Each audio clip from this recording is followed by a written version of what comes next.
अस्सलामुअलैकुम, मैं हूं Raman. Welcome to my channel.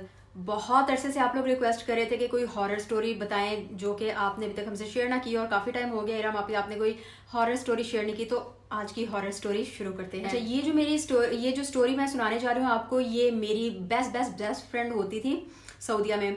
तो ये उसकी सच्ची कहानी है, इसमें किसी भी किस्म का कोई झूठ नहीं है। तो वो बताती है कि देखें, पहली बात तो मैं आपको ये बताऊं कि सऊदीया में कहते हैं कि जो ये जिन्नात वगैरह होते हैं काफ़ी ज़्यादा होते हैं, ठीक है।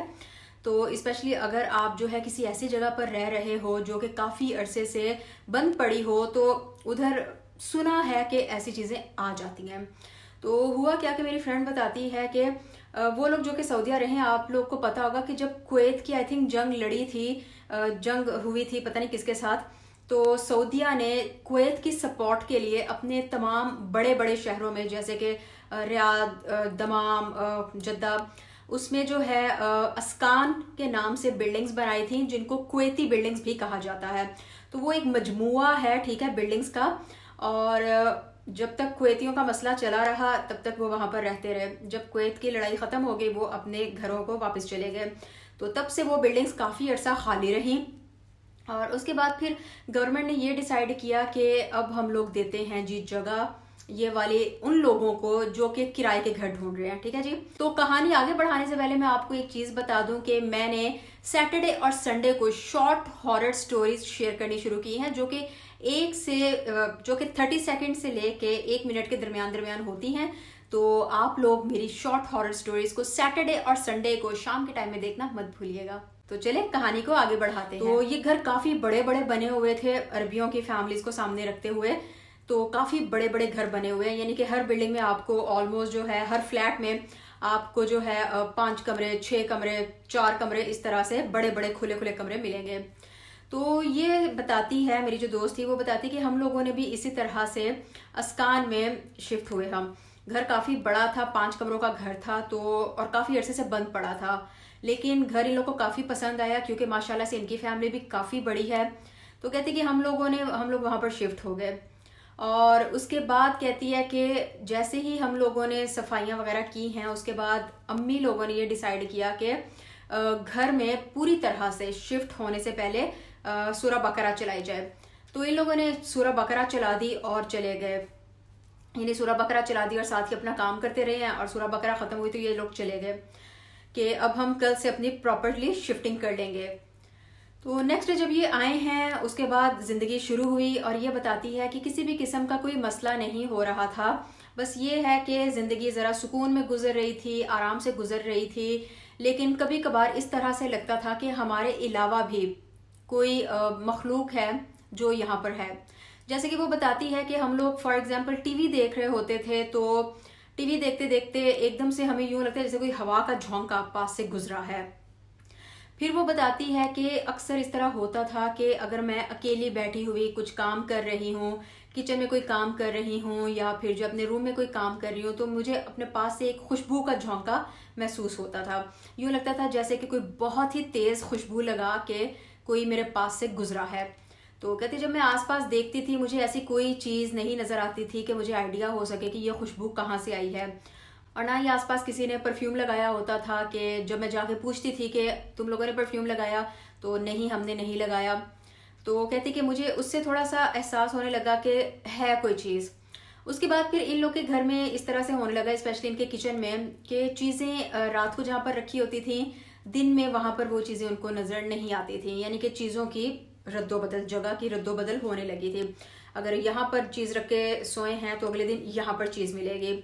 उसके अलावा बर्तन जो है वो अक्सर अपनी जगहों से इधर उधर हो जाते थे, या फिर जो है साफ़ सुथरे बर्तन रखे हैं और जब अगले दिन देखते थे सुबह में, तो कोई ना कोई चीज़ ऐसी पड़ी होती थी जो कि गंदी होती थी।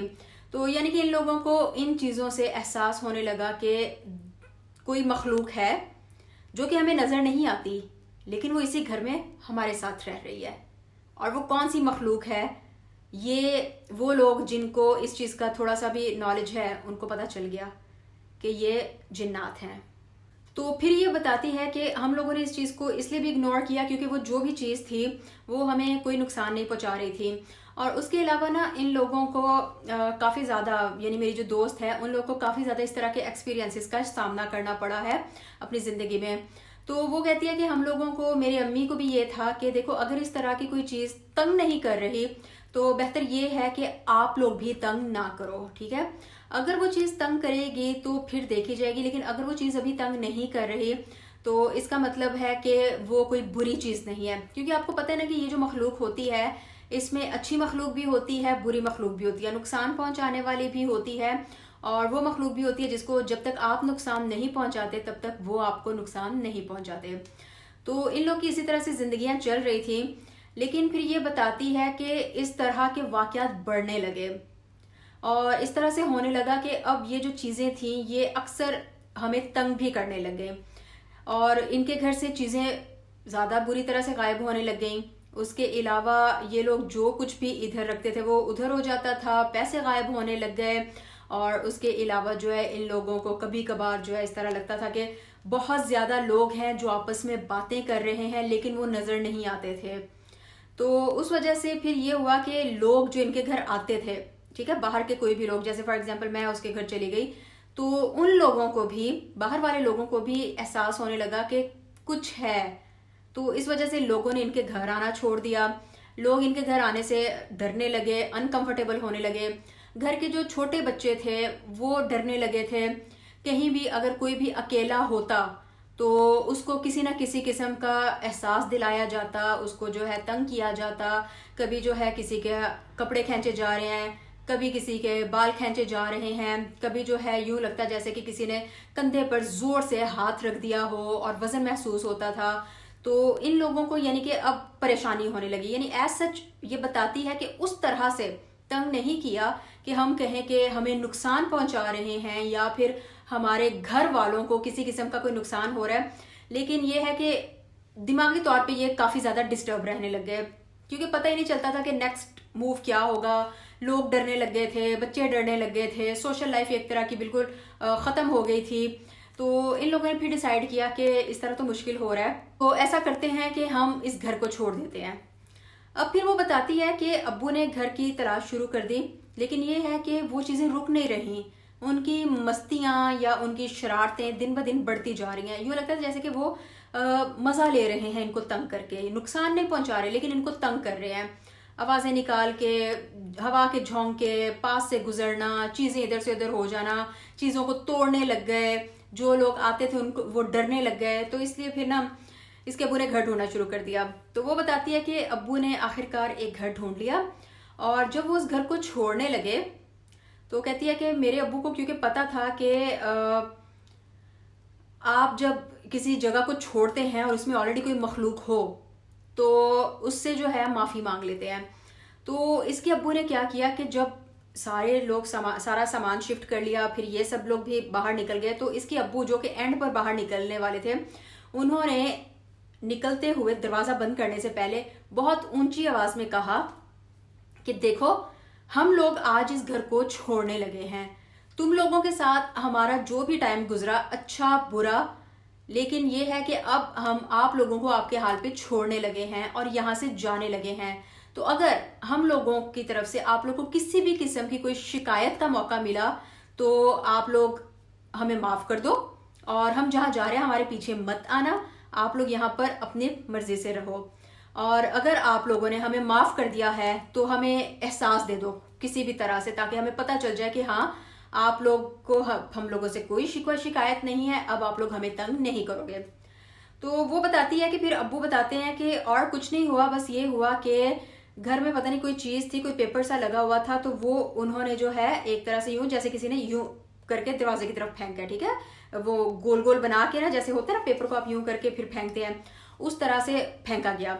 तो उससे उसके अब्बू को आइडिया हो गया कि हाँ ठीक है, ये अब हमारे पीछे नहीं आएंगे और हम सुकून से जा सकते हैं। तो यहाँ पर ख़त्म होती है कहानी, क्योंकि उसने बताया कि फिर हम नए घर में शिफ्ट हो गए और क्योंकि थोड़ा छोटा था लेकिन यह कि हमें सुकून था, हमें सुकून चाहिए था, तो इसलिए हम नए घर में शिफ्ट हो गए और वहाँ पर हमारी ज़िंदगी सुकून से गुजरने लगी। तो आई कैन अंडरस्टैंड कि बहुत मुश्किल होता होगा जब कोई चीज़ जो आपको नज़र भी नहीं आ रही लेकिन आप तंग हो रहे हो, तो काफ़ी मुश्किल होता होगा, लेकिन यह कि अल्लाह ताला हर एक को इस चीज़ से बचाए।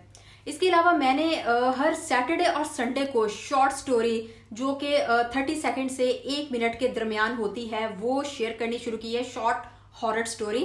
तो आप लोग सैटरडे और संडे को मेरी शॉर्ट हॉरर स्टोरी देखना मत भूलिएगा। आपसे फिर मुलाकात होगी, दुआओं में याद रखें, अपना ख्याल रखें, अल्लाह हाफिज।